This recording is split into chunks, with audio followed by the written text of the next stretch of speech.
Hello and welcome. You're watching Good Morning India. I'm Gargi Rao. This is the show to start your day with, and we have lots lined up ahead for you. It's a big news day, isn't it, Priyanshi? Good morning. I'm Priyanshi. Up ahead, a look at the top stories this morning. As we said, it's a big news day. The world's richest man struck a deal to buy Twitter, and after Shanghai, there's a lockdown fear in Beijing. We'll bring you that and more. First, a look at the top headlines. Elon Musk, the world's richest man, has struck a deal to buy Twitter for $44 billion, giving him personal control of one of the most influential social media platforms on the planet. And Prashant Kishor to feather in Congress's Empowered Group. Sources hint at a positive outcome. The Empowered Action Group is meant to address the political challenges ahead of the 2024 national elections at a 3-day conclave in Rajasthan's Udaipur next month. With sedition charges filed against the MP-MLA couple in Mumbai, the Bombay High Court says with great power comes great responsibility, and Chief Minister Uddhav Thackeray has rips into the BJP saying, you want to come home to chant Hanuman Chalisa, you're welcome, but if you do dadagiri, then we know how to break it up. And after Shanghai, Beijing begins testing millions for COVID after over 40 COVID cases are reported. A shutdown of districts begins in the city. After getting bail in the defamatory tweet case, a Gujarat MLA Jignesh Mevani is then arrested again by the Assam police for allegedly assaulting an Assam official after his arrest. And a bipartisan US Commission on International Religious Freedom strongly criticizes India for hate and violence against minorities and recommended that India be designated as a country of particular concern.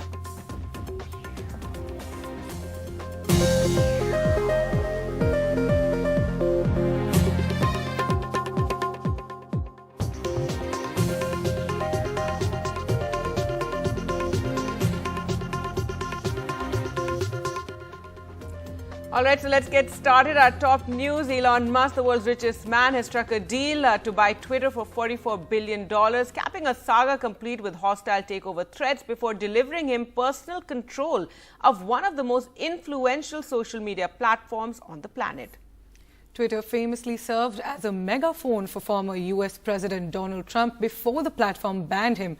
And Musk, who is a self-proclaimed free speech absolutist, has said he wants to reform what he sees as the platform's overzealous content moderation. The publicly traded firm will now become a private company owned by Musk, who negotiated a purchase price of $54.2 per share. Elon Musk tweeted a statement saying free speech is the bedrock of a functioning democracy and Twitter is the digital town square where matters vital to the future of humanity are debated. He also said, I also want to make Twitter better than ever by enhancing the product with new features, making algorithms open source to increase trust, defeating the spam bots and authenticating all humans. And Twitter CEO Parag Agrawal tweeted, Twitter has a purpose and relevance that impacts the entire world.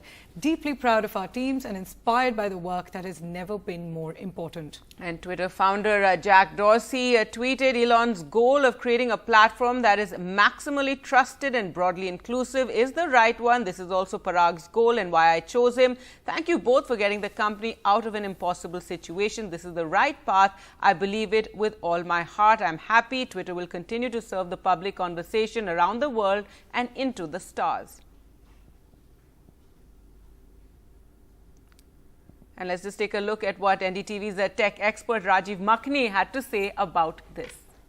The timeline of, why this whole thing happened. US regulators said, somebody should monitor Elon Musk tweets because he was throwing out, various kind of tweets many years back and has been doing it for a while.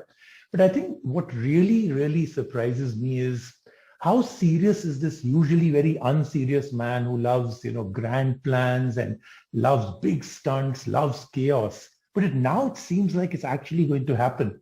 But I think the question is why? I mean, eventually going away from all Elon Musk's stunts, the why is very important. He says he wants to take it private. He wants to do freedom of speech and bring it back to Twitter. You did say, this could happen as early as right away this evening or early Monday morning in the US. I still think that they went from the entire Twitter board went from the poison pill of making sure that Elon Musk could not acquire the company to suddenly getting down into serious negotiations with him, only because of some of the big shareholders putting a lot of pressure. So my opinion still is that this is not a done deal. All right, so Rajiv Makhni, they're talking about whether it's a done deal or not. But now that's the big news. We're joined by Michelle Quinn, VOA Silicon Valley Bureau Chief and veteran technology journalist. Thank you so much for joining us this morning. And so a lot of trepidation, lots of views on Elon Musk's takeover. There's caution, some celebrations, many wondering if it'll benefit the social media platform and what changes we'll see, and also concern since, Musk is such a disruptor. It's really amazing what he kind of brings, and also the concerns about him as well. I mean, he's one of the biggest users of Twitter. He knows how to use the platform, and to double down with his money and his net worth, it shows that he really cares about it. And will he be able to bring more resources and solve some of its problems, make it stronger as he says it, as he wants to do? But there are many concerns out there about it. Number one being, if you decide to be free speech above all else, then and not necessarily protect people or to tamp down disinformation, misinformation, then are you going to hurt people? Are you going to hurt, societies or places like that? So there's, at the same time, there's a lot of excitement, but there's also a lot of concern. Right. Another question is that Musk has made a lot of promises regarding tackling bots, and also that he's a self-proclaimed free speech absolutist. And there's been a lot of controversy over how social media is used in the recent years. And there are also questions whether Trump will make a comeback to Twitter. So quite a task ahead. What would you say about that? Well, it's so interesting that whether Donald Trump, our former president, would be invited back to Twitter is the big question. It was the big question for Twitter before Elon Musk, and now that Elon Musk is there, it's going to be the big question. Trump today said he's not going to join Twitter. He has his own social media platform that he's launching called Truth Social, but most people don't believe it. If he gets an invitation back, he'll definitely be coming back, I'm sure. Twitter and Trump were kind of a match made in heaven, and they got to see, Twitter became more of a platform because of Trump, and Trump got more users and followers because of Twitter. But my guess is, and many people's guess is, that Elon Musk will bring him back. But I guess that's the question is, do you decide that you're a free speech warrior and that you don't need to protect people as much? I mean, it seems like social media companies have become more concerned about their harms. If one person or a bunch of people can start sending out mistruths or disinformation or hate speech and things like that. We don't really know if Musk really understands or knows the depth of the problem of content moderation. We just know that he cares about free speech, but what is his understanding of that? That's the big question right now. Right. So you're saying that the jury's still out on how he's going to deal with all this, because it remains the big concern for all of us in the media, of course, because in the last, couple of years, we've seen how social media has used hate speeches, on the platform, and constantly has to be tackled, and their demands that it be tackled. Also, a lot of fake news is on the social media platform. So your understanding is that right now, everybody's just waiting to see how Elon Musk plans to deal with all this. Exactly. I mean, he does seem to be a person who wants more speech, not less speech. I mean, he's kind of clear about that. But what we've learned, as you just put your finger on, that social media isn't just all good. It isn't just great for everybody to get on it and say whatever they think. One thing that's interesting about that statement that you had up about him is he said, I want to authenticate all humans. It is possible right now on Twitter to tweet under a pseudonym. And in fact, a lot of people in the world do tweet under pseudonyms in places where it's dangerous. What's he going to do about that? Is he going to take away the pseudonym possibility? You cannot do that on Facebook. They want to know who your real identification is. So bringing Elon Musk in to tackle with these questions, it's going to be very interesting. And, we are waiting to see what he'll do.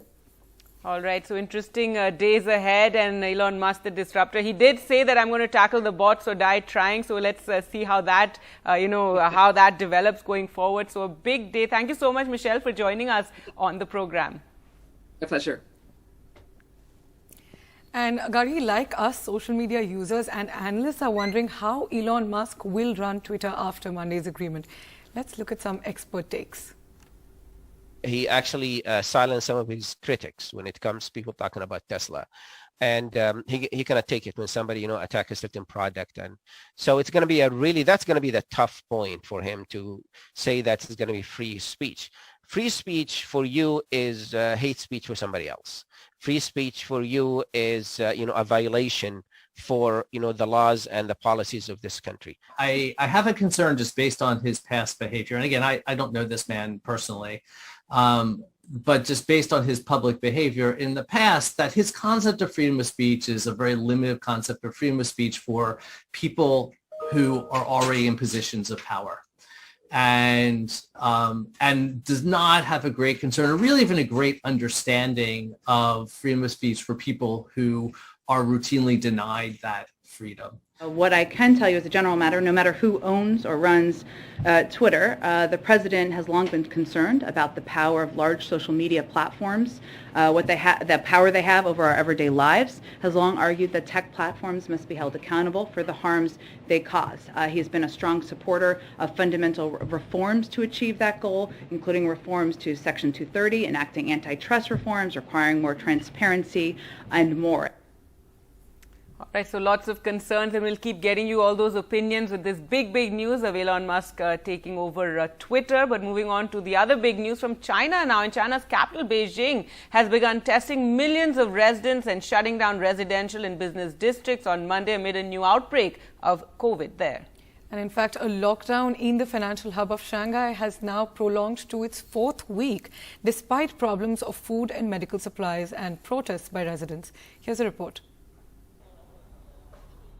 Mass testing in China's capital Beijing and residents stockpiling food amid a COVID surge and the possibility of a strict lockdown like in multiple other cities, including the financial hub of Shanghai. While only a little over 40 cases have been reported from Beijing, a city of more than 21 million people, since Friday, authorities have already implemented extreme measures like a strict stay-at-home diktat in a central district where 10 middle school students tested positive over the weekend. 我觉得北京可以的，没问题的。而且我觉得之前接触的社区什么的，我觉得如果真的出现了这种就是比较紧急的情况，我觉得供应应该有保障的。而且之前全国其他城市也有相应的这个教训，我觉得大家应该会做好准备的。 Elsewhere in Beijing, long queues in supermarkets at the city center as shoppers snapped up rice, noodles, vegetables and other produce, while store workers scrambled to restock some empty shelves. 没想过，就是还是希望不会像上海那样吧，就是储备一点，平时我们也能吃这些。 In Shanghai, the Chinese city worst hit by this wave of COVID-19, shopping malls are back in business by providing online delivery services, as a strict lockdown in the city of 25 million people continues. Shanghai reported 39 COVID deaths on Sunday, its highest daily toll despite weeks of lockdown. Officials have struggled to provide fresh food to those confined at home, while patients have reported trouble accessing regular medical care. Bureau Report, NDTV.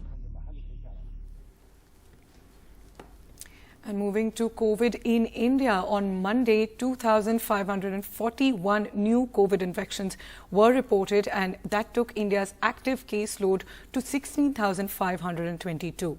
The death count has climbed to 522,223 with 30 fresh fatalities being reported on Monday. The daily positivity rate was recorded at 0.84% and the weekly positivity rate as 0.54%. We've also seen masks are back in many of the states. Yesterday, in fact, Karnataka announced that masks are mandatory in public places. All right, with that, time for us to slip into a short break. On the other side, we'll get to politics. And yes, Prashant Kishor to feather in Congress's empowered group. Sources hint at a positive outcome. We'll get you the details on the other side.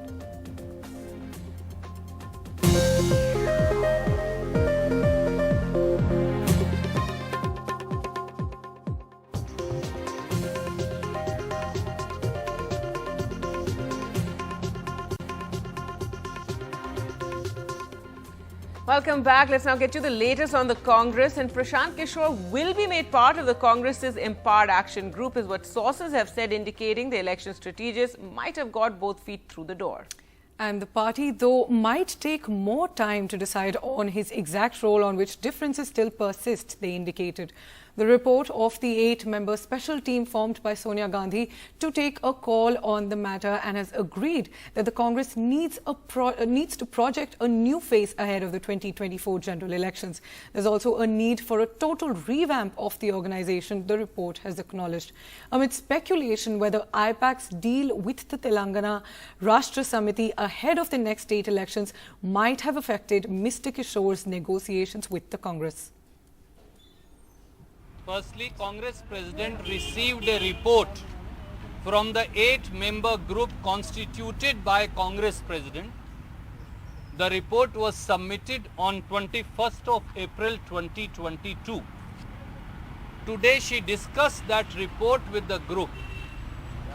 Based on the discussions, Congress President has decided to constitute an Empowered Action Group 2024 in order to address the political challenges ahead.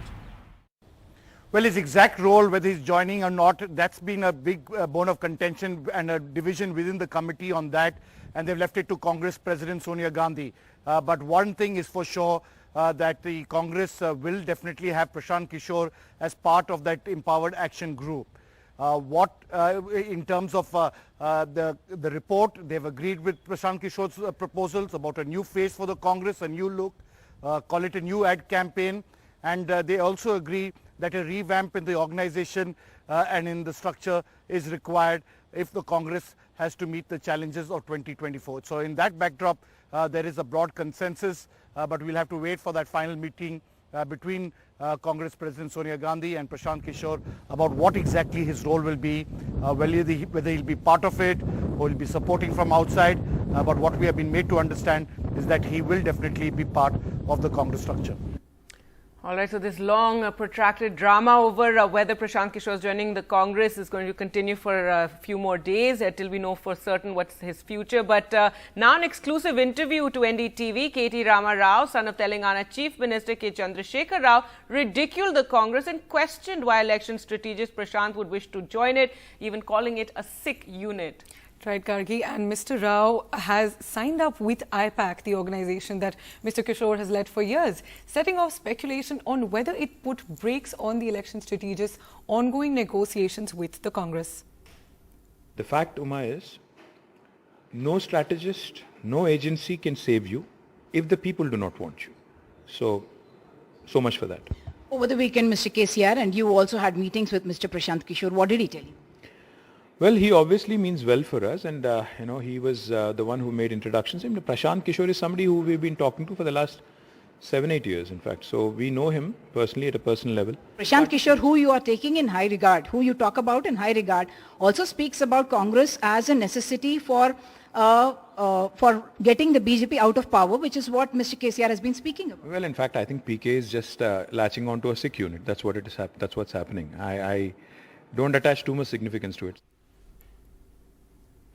And moving now to the loudspeaker politics playing out in Maharashtra. Maharashtra BJP leaders on Monday decided to skip the all-party meeting called by the Shiv Sena-led government amid the growing tensions between the two parties. The meeting was chaired by the Maharashtra Home Minister and Deputy Chief Minister Ajit Pawar and held discussions on the ongoing row over the recitation of Hanuman Chalisa and use of loudspeakers at religious sites. Chief Minister Uddhav Thackeray also had a message for the BJP. Take a look in this report.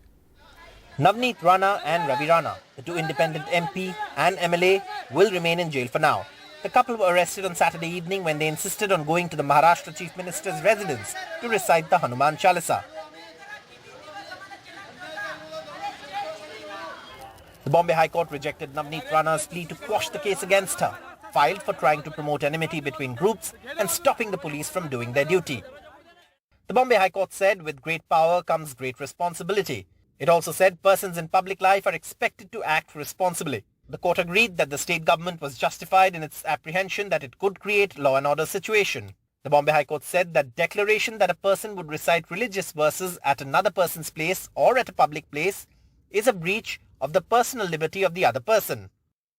The MP and MLA couple declared that they would go and chant the Hanuman Chalisa at the Chief Minister's house in response to the government and opposition's political battle over loudspeakers for azans, an issue recently resurrected by right-wing leader Raj Thackeray. The government called for an all-party meeting on the issue, but the BJP boycotted it. Shiv Sena प्रमुखांचं Hindutva हेच आहे. त्यांनी सांगितलं होतं की मला देवळात घंटा बडवणारा हिंदू नको आहे, मला अतिरेक्यांना बडवणारा हिंदू पाहिजे. हे कुठले आले घंटाधारी हिंदुत्ववादी? घंटाधारी हिंदुत्ववाद्यांनी आम्हाला गदाधारी हिंदुत्ववाद्यांनी हिंदुत्व शिकण्याच्या भानगडीत पडू नये. आमचं हिंदुत्व हे गदाधारी हिंदुत्व आहे. अगर हनुमान चालीसा बोलना ये देशद्रोह होगा, ये राजद्रोह होगा, तो हम में से हर व्यक्ति ये राजद्रोह करेगा. हम सारे के सारे हनुमान चालीसा बोलेंगे और अगर सरकार में हिम्मत है तो सरकार हमारे ऊपर राजद्रोह का गुनाह लगाकर दिखाए. The Ranas face sedition charges and charges of causing disturbance by their statements in spite of receiving a notice from the police asking them to refrain. Their bail plea comes up on Friday.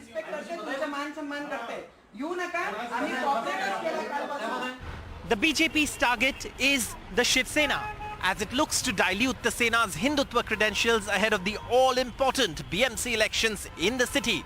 But it hasn't had much success in that area so far and hasn't been able to topple the Sena-led government in the state either. The Sena says its Hindutva needs no certificate from the BJP, but as the elections draw closer, one can expect a high-pitched Sena versus BJP battle in the days to come. In Mumbai, with camera person Sanjay Mandal, Saurabh Gupta, NDTV. Welcome back. Getting you the latest from Ukraine. Ukrainian President Zelensky said Russia would not be able to win the war against his country and called on residents to do everything to make the presence of Russian troops in Ukraine unbearable. During his daily night address, he said Russia will lose the war it engaged against its neighbor. But in order to make Russia seek peace, Ukrainians must think of how to make the presence of occupiers at our land even more unbearable. Росія може витрачати колосальні ресурси на те, щоб підтримувати війну, на те, щоб протистояти навіть усьому вільному світу. Може забирати у своїх людей все, що могло би розвивати саму Росію, і направляти цей потенціал на те, щоб знищувати життя сусідів. Але уроки історії добре відомі. Якщо збираєшся будувати тисячолітній рейх, програєш. Якщо збираєшся знищити сусідів, програєш. Якщо хочеш відновити стару імперію, ти програєш. І якщо пішов проти українців, програєш. Russian Foreign Minister Sergei Lavrov said that some in his ministry have suggested negotiating directly with the United States in regards to Ukraine, given the purported influence that Washington wields on Kiev's position. He nevertheless said that Moscow will continue speaking with the Ukrainian negotiating team. And Lavrov's comments came after reports emerged that Russian President Putin has taken off the table any possibility of signing an agreement with Ukraine following the damaging sinking of the Black Sea Fleet flagship Moskva. Многие у нас убеждены, что реально позиция Украины определяется в Вашингтоне, Лондоне и других западных столицах. И поэтому, говорят наши политологи, что там разговаривать с командой Зеленского, надо говорить с американцами. И с ними надо договариваться и достигать какого-то соглашения. And the United States is giving new military assistance to Ukraine and renewing a diplomatic push in the war-ravaged nation as President Joe Biden's Secretary of State and Pentagon Chief complete a secretive trip to Kiev. This as U.S. Secretary of State Antony Blinken and Secretary of Defense Lloyd Austin met Ukraine's President Zelensky in the Ukrainian capital Kiev on Sunday. Further sign of our commitment I intend to announce the return of our diplomats to Ukraine. I think we will start probably in Lviv and then move to Kyiv. It may take a few weeks, but I'll announce that tomorrow. In addition, the President will announce his intent to nominate Bridget Brink as our next ambassador to Ukraine. Thank you so much for the agrément that you gave her. Bridget, I think, is known to some of you. She will be a terrific ambassador as well. And in addition, we will be announcing further elements of our assistance to include some foreign military financing assistance on top of all of the drawdowns that Secretary of Defense can address. And White House Press Secretary Jen Psaki also talked about the U.S. working to stop Russian President Vladimir Putin from expanding his efforts in Ukraine or beyond. Obviously, right now, the war is in Ukraine. We're proud of the Ukrainians' success, their efforts to fight back, to push back on the Russian military, thanks to their bravery, but also to our support. But yes, we are also looking to prevent them from expanding their efforts and President Putin's objectives beyond that too. And UN Secretary General Antonio Guterres is scheduled to visit Russia and Ukraine this week and is expected to meet with Russian President Vladimir Putin on Tuesday and with Ukrainian President Zelensky later in Kiev. The Ukrainian leader Zelensky has criticized the Secretary General for visiting Moscow before going to Kiev.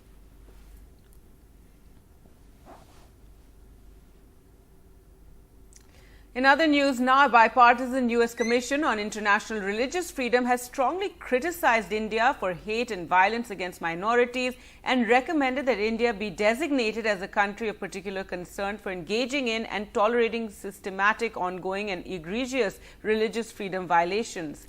And in its recommendations to the Biden administration, it also says there should be targeted sanctions on individuals and entities responsible for severe violations of religious freedom by freezing those individuals or entities' assets and or barring their entry to the United States. The 2021 report cites the anti-CAA protests in Delhi, the Delhi riots of 2020, as well as love jihad laws to stop interfaith marriages. It also talks about increased restrictions on funding to NGOs, saying it is further stifling civil society. And there's been no response from India to this report as of yet. All right, let's now focus on the weather and the heat wave that we're all experiencing. India's peak summer months of May and June are still ahead, but many parts of the country, especially in the north, are already facing extreme temperatures. That's right, Gargi. The IMD, or the Weather Department, has given out heat wave warnings across most of the country in the next 5 days.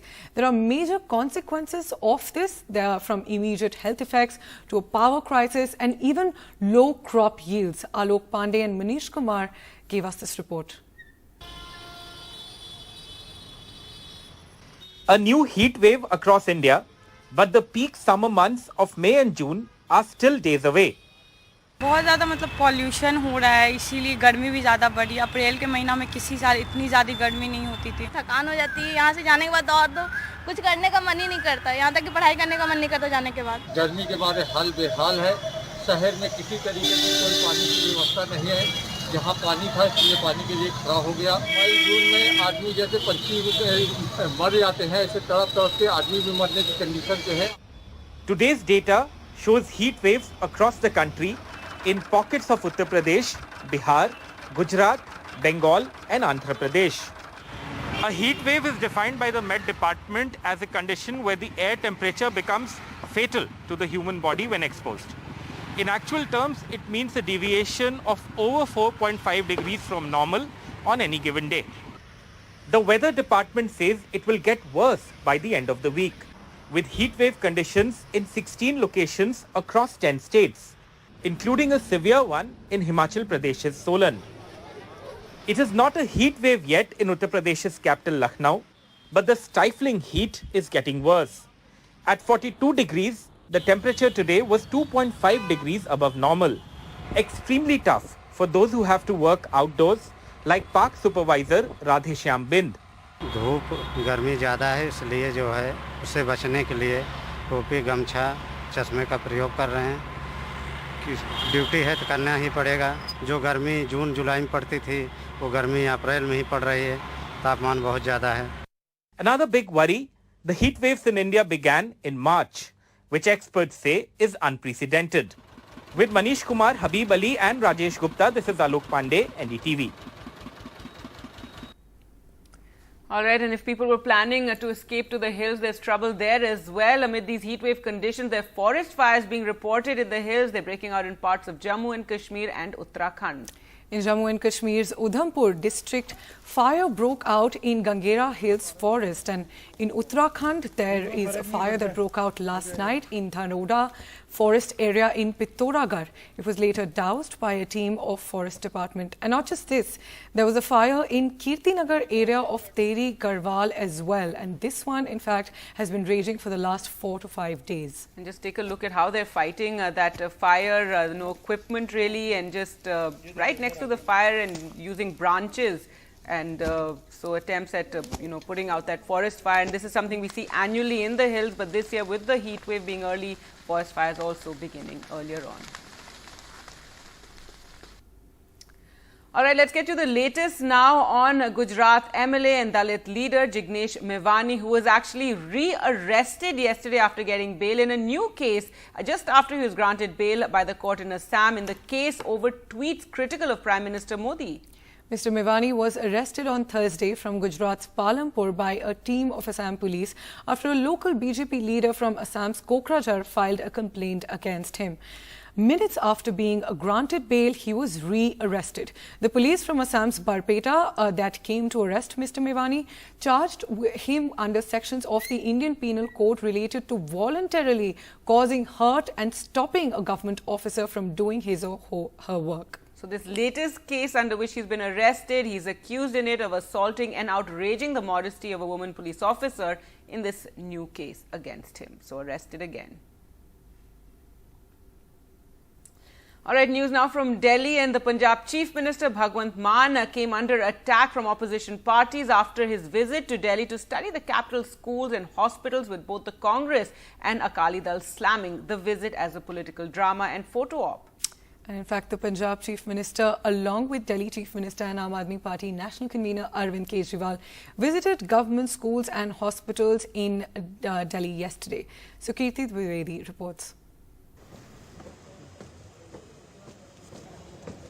Punjab CM Bhagwant Mann on his second visit in just 3 weeks, amidst accusations from the opposition that his government is being remote controlled by Arvind Kejriwal.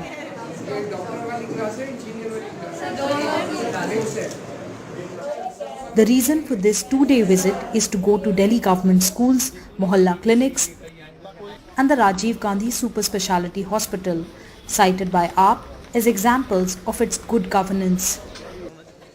The Punjab CM today did not respond to the opposition's allegations, but said he wants to replicate Delhi's health and education model in Punjab.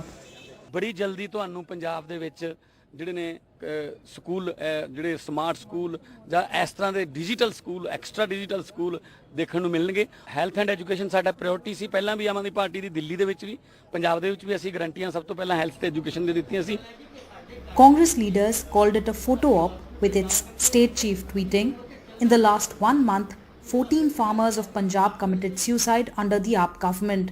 How many of these 14 families did you meet? Government will run from Delhi like this for 5 years." The Akali Dal called it a political drama, targeted at poll-bound states. The visit comes just days after a controversy erupted over Kejriwal meeting Punjab's top bureaucrats in Delhi in Mann's absence about the power subsidy scheme. This visit of Mann and Kejriwal is being used by the Aam Aadmi Party to highlight its success in health and education. But it is also going to sharpen the opposition's attacks further against the Bhagwant Mann government. In New Delhi with camera person Mohammad Mursalin, this is Sukirti Dwivedi for NDTV. Welcome back. Let's now get you the latest on the politics over loudspeakers. It's now become a political fight over Hindutva in Maharashtra. Now, yesterday, the Maharashtra BJP skipped the all-party meeting that had been called by the Shiv Sena-led government. Amid the growing tensions between the two parties, the meeting, which was chaired by the Maharashtra Home Minister, held discussions on the ongoing row over the recitation of Hanuman Chalisa and the use of loudspeakers at religious sites in the state. Something started by Raj Thackeray over loudspeakers at mosques. Later yesterday, the Chief Minister Uddhav Thackeray on the BJP's criticism. He had a warning for them. He says if you want to chant Hanuman Chalisa, do it. But if you do Dadagiri, then we know how to break it up. Navneet Rana and Ravi Rana, the two independent MP and MLA, will remain in jail for now. The couple were arrested on Saturday evening when they insisted on going to the Maharashtra Chief Minister's residence to recite the Hanuman Chalisa. The Bombay High Court rejected Navneet Rana's plea to quash the case against her, filed for trying to promote enmity between groups and stopping the police from doing their duty. The Bombay High Court said with great power comes great responsibility.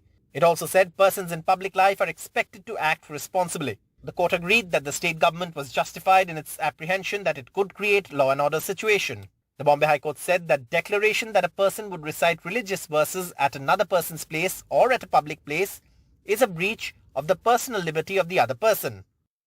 The MP and MLA couple declared that they would go and chant the Hanuman Chalisa at the Chief Minister's house in response to the government and opposition's political battle over loudspeakers for azans, an issue recently resurrected by right-wing leader Raj Thackeray.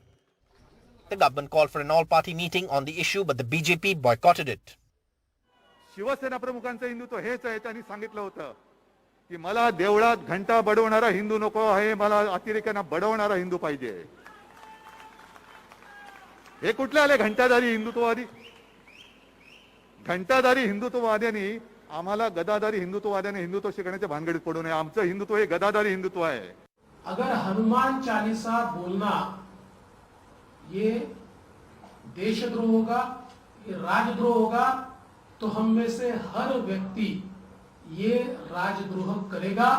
हम सारे के सारे हनुमान चालीसा बोलेंगे और अगर सरकार में हिम्मत है तो सरकार हमारे ऊपर राजद्रोह का गुनाह लगाकर दिखाए. The Ranas face sedition charges and charges of causing disturbance by their statements in spite of receiving a notice from the police asking them to refrain. Their bail plea comes up on Friday.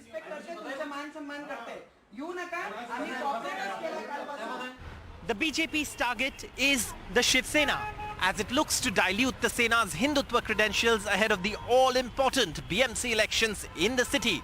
But it hasn't had much success in that area so far and hasn't been able to topple the Sena-led government in the state either. The Sena says its Hindutva needs no certificate from the BJP, but as the elections draw closer, one can expect a high-pitched Sena versus BJP battle in the days to come. In Mumbai, with camera person Sanjay Mandal, Saurabh Gupta, NDTV. Well, to talk more about this politics that we're seeing playing out in Maharashtra, we're joined by Suhas Samant, leader of the Shiv Sena, and Abhishek Tripathi, a BJP supporter. Suhas Samant, first this whole fight began over loudspeakers at mosques and azan, then it became about recitation of Hanuman Chalisa. But at the, at the base of it, it's about also this fight over Hindutva, and the BJP is trying to embarrass the Shiv Sena, claiming that you're not letting people recite the Hanuman Chalisa.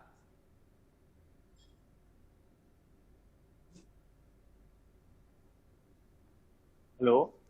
Yes, if you can hear me, Suhas Samant. Hanuman Chalisa के बारे में आप पूछ रही है.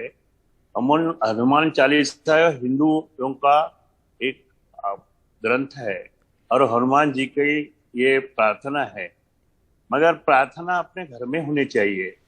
प्रार्थना से किसी को तकलीफ नहीं होनी चाहिए. जी, मैं कह रही थी कि ये जो पूरी पॉलिटिक्स हो रही है, ये अब हिंदुत्व पे पॉलिटिक्स होने लगी है. शुरू हुई है वो आजान, लाउड स्पीकर्स और फिर हनुमान चालीसा को चांट करने की जो फ्रीडम वगैरह, but at the heart of it कि ये हिंदुत्व का पॉलिटिक्स है. और बीजेपी ये इंडिकेशन दे रही कि शिवसेना हिंदुत्व से थोड़ी दूर चली गई है. बीजेपी को क्या अधिकार है शिवसेना को हिंदुत्व से दूर जा रही है इसका बोलने के लिए, ऐसा कोई है नहीं। मगर और अगर मेरे जैसे लोगों को पूछा गया तो हनुमान चालीसा का ये जो राज ठाकरे ने विषय निकाला है, ये केवल पॉलिटिक्स है, केवल पॉलिटिक्स। हमारे घर में हम लोग हर रोज प्रार्थना करते हैं, कोई घर में हनुमान चालीसा बोला जाता है, कोई घर में और बोला जाता है। अगर हनुमान चालीसा बोलना ही है तो उसके लिए एडवर्टीजमेंट की कोई जरूरत नहीं। सच्चा हिंदू जो है उसके हृदय में हनुमान चालीसा है, वो बाहर आने की और लाउड स्पीकर पे बोलने की कोई जरूरत नहीं। देवेंद्र फडणवीस ने कहा है जिस तरह से ये जो राणा कपल को जेल में डाला गया, सेडिशन चार्ज उन पे डाला गया, ये हिटलर शाही है महाराष्ट्र में। राणा दाम्पत्य का हिटलर शाही मैं बोलूंगा, सरकार का नहीं। राणा दाम्पत्य को हनुमान चालीसा अगर बोलना है तो अपने घर में करो, और अगर मातोश्री में जाके बोलना है तो उसमें कोई रास्ता है। अगर वो रिक्वेस्ट कर सकते हैं उद्धव जी को कि हमें हनुमान चालीसा आपके घर में आके करना है, अगर उनकी रिक्वेस्ट मानी जाएगी, क्योंकि ये हनुमान चालीसा है। मगर हनुमान चालीसा के पीछे से राजकारण का तीर मारना गलत है। That's right. Abhishek Tripathi, your view on this, that, you know, it started with the loudspeakers and Azan and then Hanuman Chalisa, but at the heart of it, it's all about Hindutva politics and also about the local elections which are due in Mumbai, the BMC election. Shiv Sena has control of the BMC for years and years now. Hanuman Chalisa का ये जो politics चल रहा है वो महानगर पालिका election सामने देख के रख के हो रहा है, ऐसा मुझे लगता है। हनुमान इसमें कोई दम नहीं है, और कोई भी शिवसैनिक को या शिवसेना के लीडर को हिंदुत्व का ये बोलना, ये हिंदुत्व है, ये हिंदुत्व नहीं है, बोलने को कोई मुझे नहीं लगता है। All right, let me, that question was actually for Abhishek Tripathi. Yes, Abhishek, go ahead. Yes, good morning to you, Gargi. For last 48 hours, we've been discussing this. Yeah. And I fail to understand that why Shiv Sena doesn't seem to understand a very simple thing. मैं नेताजी को बताना चाहूंगा शिव सेना के कि अभी आपने बोला कि कोई तरीका होता है कि मातोश्री में आके, मैं आज कैमरे पे ऑन रिकॉर्ड आपसे रिक्वेस्ट करना चाहता हूं, आप मेरी रिक्वेस्ट मातोश्री में उद्धव ठाकरे जी को माननीय आप पहुंचाएं। क्या मैं मातोश्री में आके हनुमान चालीसा पढ़ सकता हूं? क्या आप ये बात ऊपर तक पहुंचाएंगे? क्या ये मैं कर सकता हूं?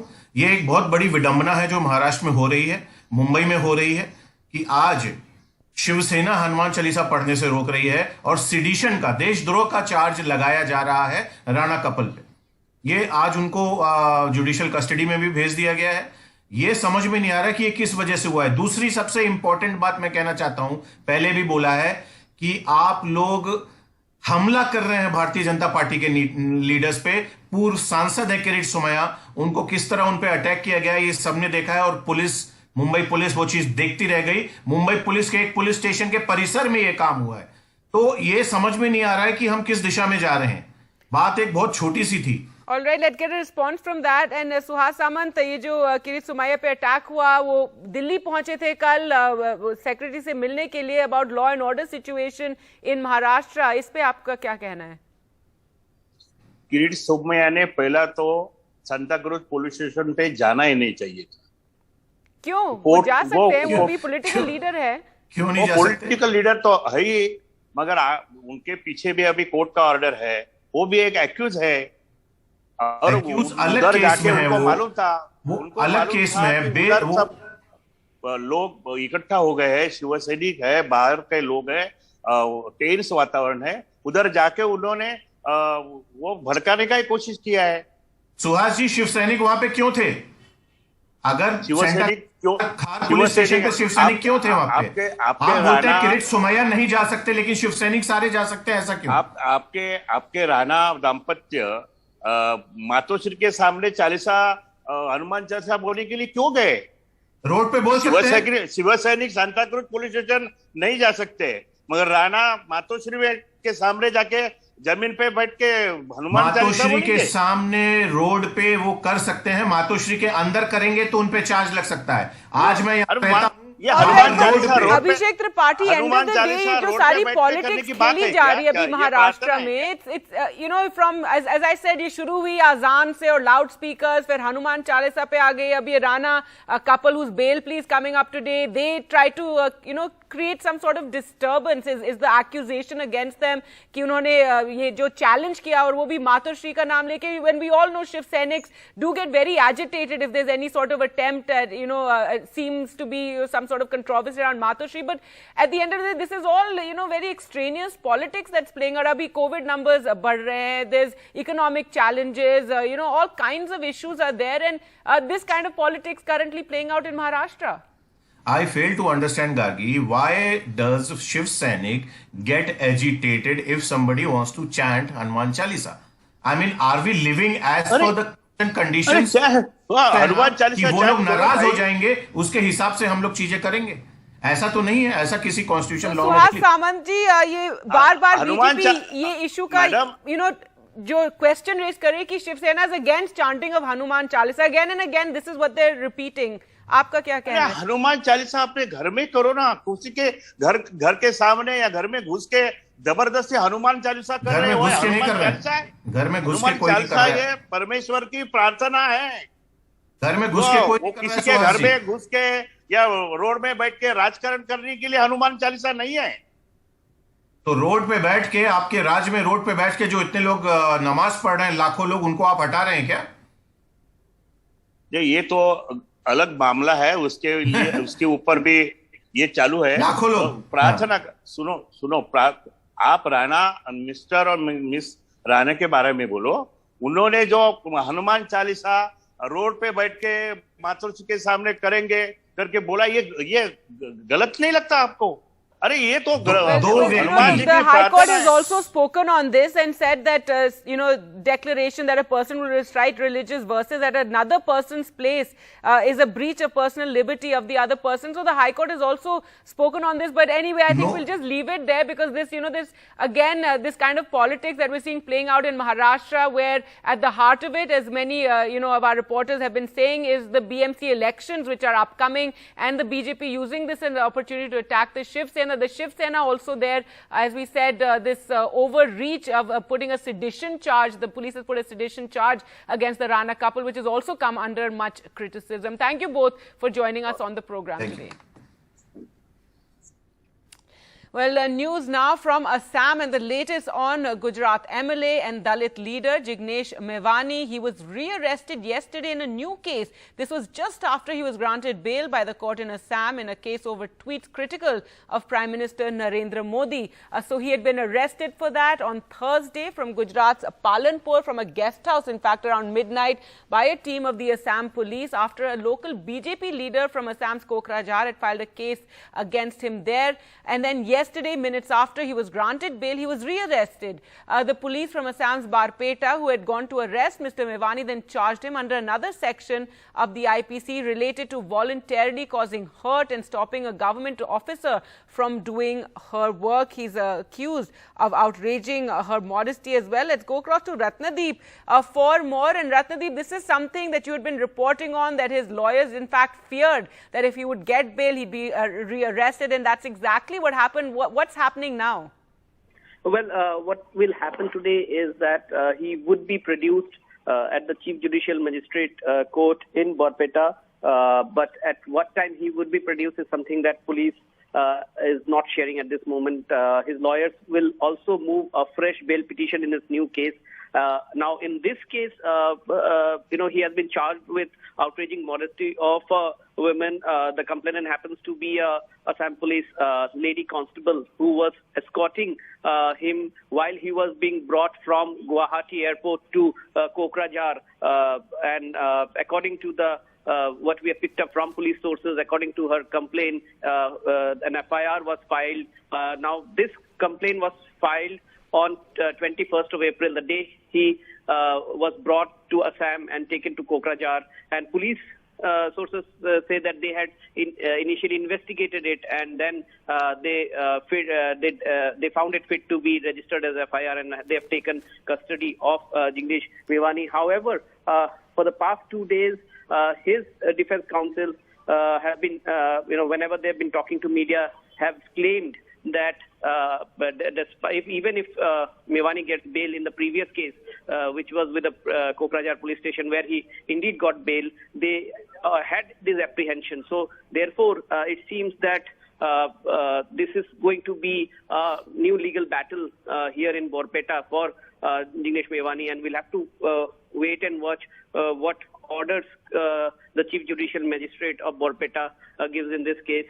However, the main opposition party, Congress, they have been protesting in the state. In fact, last evening, the Congress MLAs protested in the state capital, Dispur, and also there are more protests expected today in Borpeta as well. All right. Thanks so much, Ratnadi, for joining us with all the latest.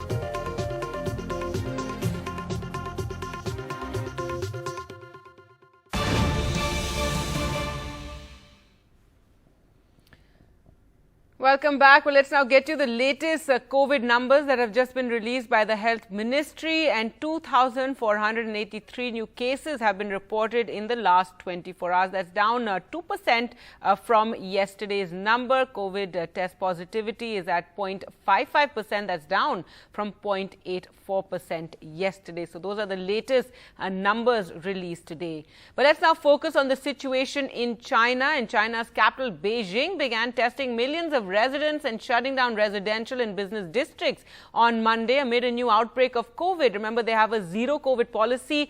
A lockdown in the financial hub of Shanghai has now prolonged to its fourth week despite problems of food and medical supplies and protests even by its residents. Mass testing in China's capital, Beijing, and residents stockpiling food amid a COVID surge and the possibility of a strict lockdown like in multiple other cities, including the financial hub of Shanghai. While only a little over 40 cases have been reported from Beijing, a city of more than 21 million people, since Friday, authorities have already implemented extreme measures, like a strict stay-at-home diktat in a central district where 10 middle school students tested positive over the weekend. 我觉得北京可以的，没问题的。而且我觉得之前接触的社区什么的，我觉得如果真的出现了这种就是比较紧急的情况，我觉得供应应该有保障的。而且之前全国其他城市也有相应的这个教训，我觉得大家应该会做好准备的。Elsewhere in Beijing, long queues in supermarkets at the city center as shoppers snapped up rice, noodles, vegetables and other produce, while store workers scrambled to restock some empty shelves. 没想过，就是还是希望不会像上海那样吧，就是储备一点，平时我们也能吃这些。In Shanghai, the Chinese city worst hit by this wave of COVID-19, shopping malls are back in business by providing online delivery services, as a strict lockdown in the city of 25 million people continues. Shanghai reported 39 COVID deaths on Sunday, its highest daily toll despite weeks of lockdown. Officials have struggled to provide fresh food to those confined at home, while patients have reported trouble accessing regular medical care. Bureau Report, NDTV. Well, we're now joined by Siddharth Sinha from Shanghai. Thank you so much for joining us there. And do tell us, what is the situation like right now? We're hearing a lot about the difficulties that people are undergoing, given that your lockdown is now entering the fourth week. Yeah, thank you. Good morning to everybody. Yes, we are already in the fourth week, actually. It's technically 40 days that we are in lockdown. Initial 2 weeks, well, as I had mentioned earlier, that 2 days were lockdown, 1 day was free. But since 1st of April, we have been confined to our homes. It's not easy, because this is something that millions of people have never experienced in their life. So it's obviously not very easy to be confined within their homes. While we acknowledge for sure the efforts and the measures, but I think it is taking a toll on the mental health, and I think that could be a new disease the whole country might face, is the mental stress that this might leave on us. Right, we can just imagine, and you know, we've seen these videos of people yelling from their apartment buildings. There's a lot of, you know, as you said, food is a big issue, and that's a big concern. So a lot of difficulties. I think a lot has been brought under control right now. To be fair to the authorities, that yes, initially they were having issues because nobody was really prepared for it. And initially there was this massive queues of people going for buying vegetables or daily needs. That I think that was something which happened till 10th or 15th of April. But after that, I think authorities have realized that and made arrangements of logistics in a way that food packets initially were being delivered by the authorities, the most essential vegetables or meat or poultry to the households as much as they could. And then slowly the vendors, the shops, the malls, or the suppliers have been asked to open, and people can buy online and deliveries are being made. Yes, it's not now perfect, but you know, there must be fears in Beijing now, given that COVID cases have come there, have been found there, and there are also some districts going under lockdown. And also, you know, around the world, this zero COVID policy of China's is something that many find very unrealistic. You know, it's not going to happen. We've all learned to live with COVID now. I don't know how China's, you know, imagining it's going to manage a zero COVID situation.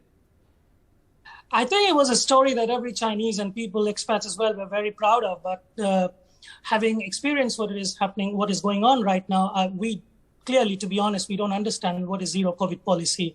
How can we live without flu or any of disease? We have to learn to live with it for sure. But what are the scientific reasons of trying to maintain that zero COVID policy? It's best left to the authorities here. But as per our experience, and it's a good tagline that, you know, dynamic zero COVID policy to a decisive COVID fight against COVID. It all sounds very good, but yes, there are difficulties. It's not easy. Shanghai has gone for a citywide testing today. So 2.6 million people being tested once again today. Yesterday we had tests. So there are continuous tests going on. I don't know. The normal people don't understand the requirement of daily tests. It is a difficulty for sure. Beijing is, of course, a bit in a panic mode for sure, because once they've already reported 30-40 cases, and as we speak to you, I think there is also a citywide testing going on in Beijing as well. That's right. But as you mentioned in the beginning, that when we look at Shanghai, I think we have already kind of reached the peak, because if you look at the trajectory, it's kind of coming down every day. After 15, there has been a drop on daily cases. It spiked up a little bit, and then again we see. So every time we see cases coming down by 5%, 10%, it gives us a confidence or a faith that yes, we've reached the peak, and it will definitely come down. All right. Well, Siddharth Sinha, thank you so much for speaking to us, and all the best. And yes, the zero COVID policy is something perhaps maybe 2.5 years ago one could understand. But now, you know, given all the information one has and even handling of COVID, given that we have vaccines, it's something very confounding. But thank you so much for joining us on the program. Thank you. Thank you so much. Pleasure.